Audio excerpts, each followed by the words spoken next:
de prospérité également pour le pays. Je voudrais également adresser mes salutations à l'ensemble des guides religieux de ce pays.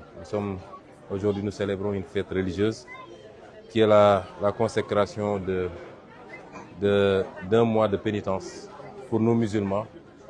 Pour nos amis chrétiens, il reste encore quelques jours. J'en profite en tout cas par anticipation pour leur souhaiter également une très bonne fête, une très bonne fin de carême, une très bonne fête de Pâques. Adresser mes vœux à l'ensemble des musulmans, mais l'ensemble des guides religieux, de tous les guides religieux réunis, les guides confrériques, les guides de structures d'associations religieuses, les imams, les prédicateurs, les enseignants. Je leur souhaite à tous, les prêtres, tous une très bonne fête. Féliciter également l'imam pour la qualité de son sermon. Il nous a entretenu de mots sociétaux extrêmement prégnants dans notre société actuelle, tels que la jalousie, l'envie, la médisance, sur des bases qui ne sont pas souvent fondées. Et aujourd'hui, si on voit ce qui se passe dans notre société, facilité par des outils et des instruments comme les réseaux sociaux, évidemment, ça remet au goût du jour le sermon, l'excellent sermon de l'imam, et nous nous approprions ces considérations. Dire aussi que le Sénégal est un pays de liberté. La liberté ne veut pas dire le libertinage. Ça ne veut pas dire que chacun peut faire ce qu'il veut.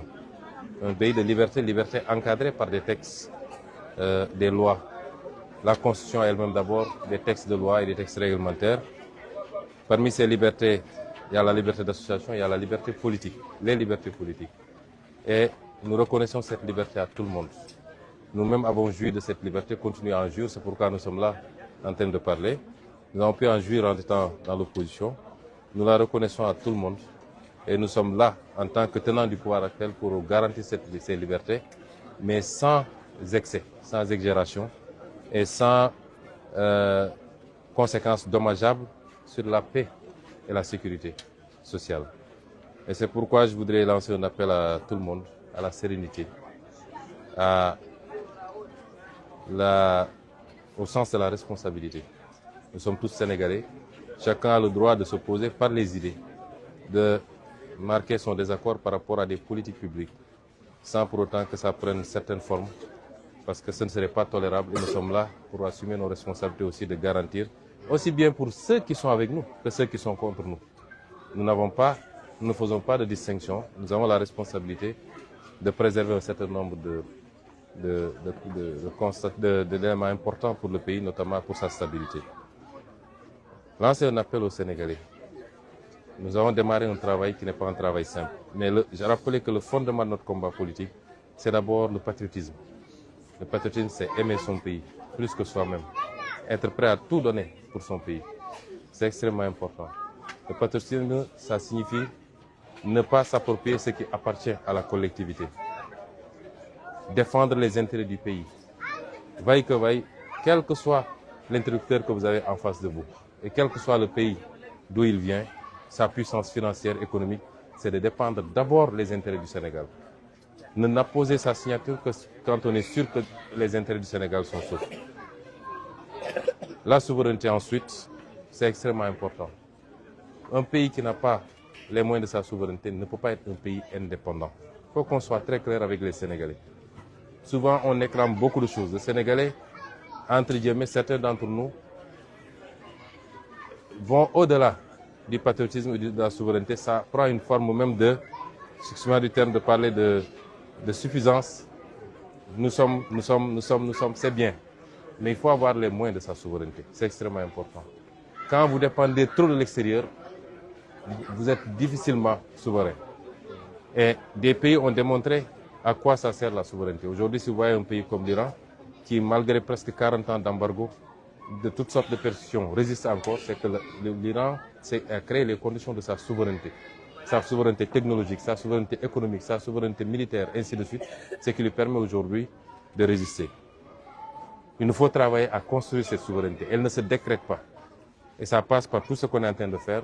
Reprendre les secteurs stratégiques qui ont été malheureusement arrachés au pays dans des conditions extrêmement nébuleuses. Remettre la transparence et la bonne gouvernance au cœur de l'action publique. Travailler à créer les conditions de la richesse endogène. C'est vrai, on va travailler avec le monde entier, mais qu'on se donne les moyens pour qu'aujourd'hui, si on fait 10% de croissance, que les 8% au moins restent au Sénégal. C'est ça le challenge. Or, jusqu'à présent, on avait une croissance extravertie. On annonçait 5%, 7%, mais ce qui est sûr, c'est que les 80% de cette croissance sortait du pays. C'est pourquoi ça n'a jamais créé de richesse, ça n'a jamais résorbé la crise de l'emploi. Mais tout ça, c'est un construit. Ça ne se décrète pas d'un jour ni un mois. Un État, ça se bâtit méthodiquement, brique après brique, mois après mois, année après année. Et c'est à cela que nous invitons les Sénégalais. Et ensuite, la création de la richesse, comme je l'ai dit tout à l'heure. Il faut créer d'abord la richesse avant de la distribuer. Un pays qui est surendetté, vous savez bien l'héritage qu'on nous a laissé ici. On avait prévenu les Sénégalais. Si vous prenez plus de 70% de toutes vos recettes pour payer des dettes, vous n'avez pas de richesse à partager. Nous faisons des gymnastiques énormes pour continuer à garder un certain nombre de facteurs stables, payer les salaires, diminuer le coût de la vie, ainsi de suite. Vous ne pouvez pas imaginer les efforts que nous faisons, mais nous devons tous nous ceindre les reins pour travailler à créer de la richesse, nous débarrasser de cette dette qui est un poids. Mais c'est tous ensemble qu'on va le faire. Ce n'est pas le président de la République, ce n'est pas le Premier ministre. C'est tous ensemble qu'on va travailler à le faire. Ça, c'est extrêmement important. Et enfin, la justice. Un pays sans justice est un pays forcément sous-développé. La justice est au début et à la fin de tout processus de développement. Même les investisseurs, l'un des premiers indicateurs, à part les infrastructures, le coût fiscal, la justice vient même avant le coût fiscal. C'est de dire, est-ce que mes investissements seront sécurisés juridiquement si j'investis des milliards dans ce pays? Donc la justice, elle est importante et ce chantier n'est pas encore entamé, a fortiori finalisé. Les mêmes tares que nous dénoncions sont encore là et il est important que la justice s'applique de la manière la plus transparente mais la plus égale également à tous les citoyens. Tous les citoyens. Si il est établi que la loi a été allègrement violée, il faut que la justice, avec des preuves concrètes, des procès équitables, pas des dossiers fabriqués contre X ou Y, à partir de ce moment, quel que soit le rang de la personne, il faut que la justice puisse s'appliquer. Et il y a aujourd'hui des dossiers qui sont en latence, qui attendent depuis longtemps et qui ne sont pas traités de manière conséquente. Et c'est pourquoi aujourd'hui le peuple n'y croit plus tellement à une bonne application de la justice. Et c'est un chantier qui nous interpelle tous. En ce qui me concerne, malheureusement, en fonction, dans les limites de mes pouvoirs, je fais ce que je peux, mais c'est un chantier qui interpelle tout le peuple sénégalais, qui interpelle le gouvernement, qui interpelle la justice elle-même, tous les acteurs de la justice, et nous devons y travailler. Et enfin, le message panafricain.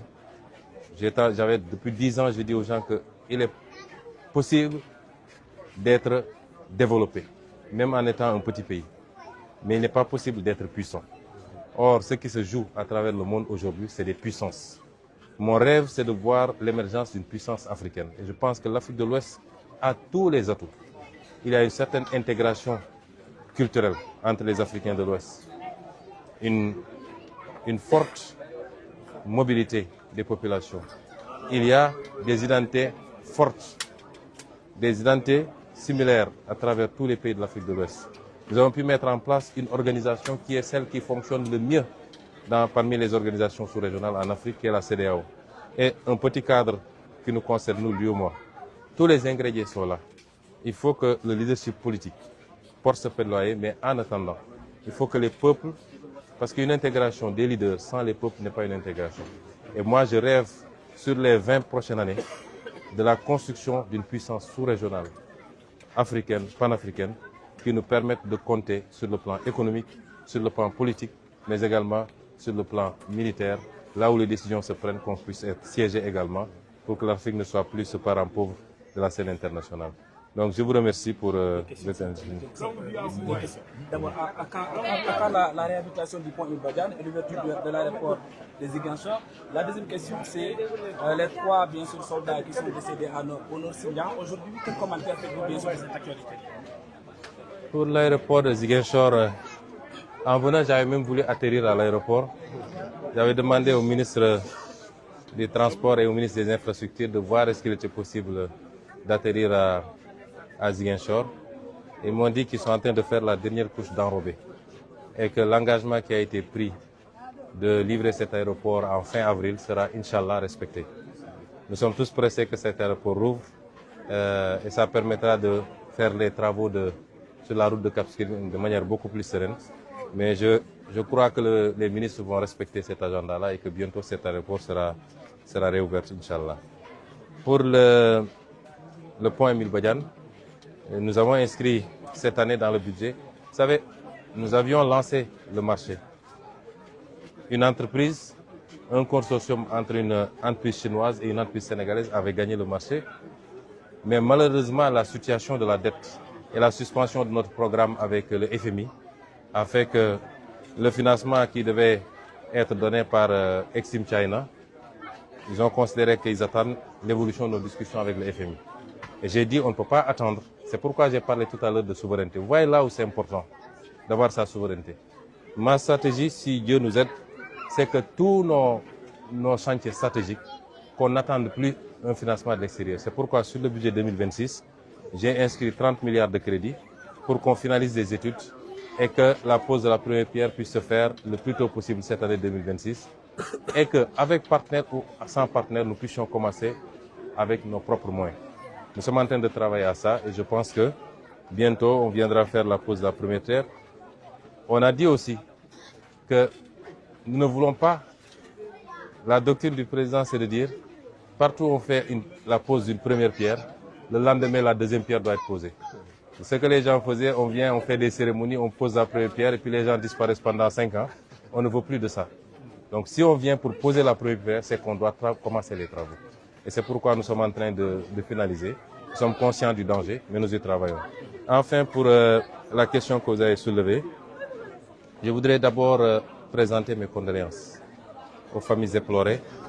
C'est toujours des pertes entre Sénégalais. Quand vous voyez la liste des soldats qui sont tombés, il y en a de toutes les zones du Sénégal.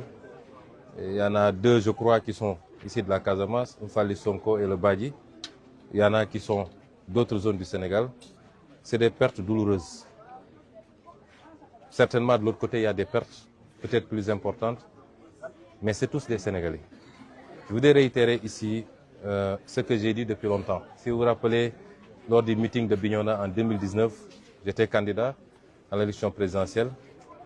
J'avais réitéré que si nous sommes élus, nous ne pouvons pas tolérer qu'il y ait une zone d'exception au Sénégal. Aucun centimètre du territoire sénégalais ne constituera une exception. Et que nous nous donnerons tous les moyens. Notre souhait, c'est dans les plus brefs délais d'en finir avec cette histoire, mais dans la négociation, le consensus et la paix. Nous sommes très avancés avec certaines factions, comme vous l'avez vu. Moi-même, j'ai été à Bissau pour parapher un accord. Et sur ces zones-là, tout est calme. Nous les encourageons à continuer dans ce sens-là et à sortir de cette situation, à revenir dans la vie civile, réintégrer la société. Et l'État est là pour accompagner. Beaucoup de mesures ont été prises pour les États civils, faire leurs papiers pour eux et leurs familles, les accompagnements pour leur permettre de s'insérer dans la société. Globalement, c'est devenu résiduel. Et ce n'est plus une affaire d'indépendance, c'est une affaire de culture de cannabis. Les ratissages de l'armée, ils sont pas face à des revendications irrédentistes, ils font face à des zones, des périmètres consacrés aujourd'hui à la culture du cannabis, laquelle récolte aujourd'hui est en train de faire des ravages au niveau des populations. De la Casamance et du Sénégal tout entier. Un État responsable ne peut pas accepter ça, c'est une question de santé publique. Et nous allons continuer à dire à nos forces de défense et de sécurité, à l'armée nationale, de faire le travail qu'il doit faire dans toutes les zones où il y a ces cultures pour qu'on n'ait pas des sanctuaires consacrés à ces cultures illicites et dangereuses pour la santé. C'est regrettable qu'il y ait encore des pertes en vies humaines. Et il y a eu une perte à l'issue de l'accrochage, d'autres c'est un accident. Mais nous nous donnerons tous les moyens pour qu'il n'en soit plus ainsi. Si les gens sont dans les dispositions de discuter, de sortir, parce que désormais c'est quelques groupuscules, ce n'est plus ce qu'on a connu ici quand on était enfant. S'ils sont dans les dispositions, nous leur tendons la main. J'ai toujours dit que je suis prêt à rencontrer, à aller partout, y compris à les trouver là-bas pour qu'on en finisse. Mais autrement, l'État se donnera tous les moyens, avec toute la rigueur qu'il faut, avec toutes les forces dont il dispose, pour sécuriser le territoire national et en faire un territoire pacifié, pour que les populations puissent revenir s'installer dans le cadre du plan Diomaye pour la Casamance, œuvrer à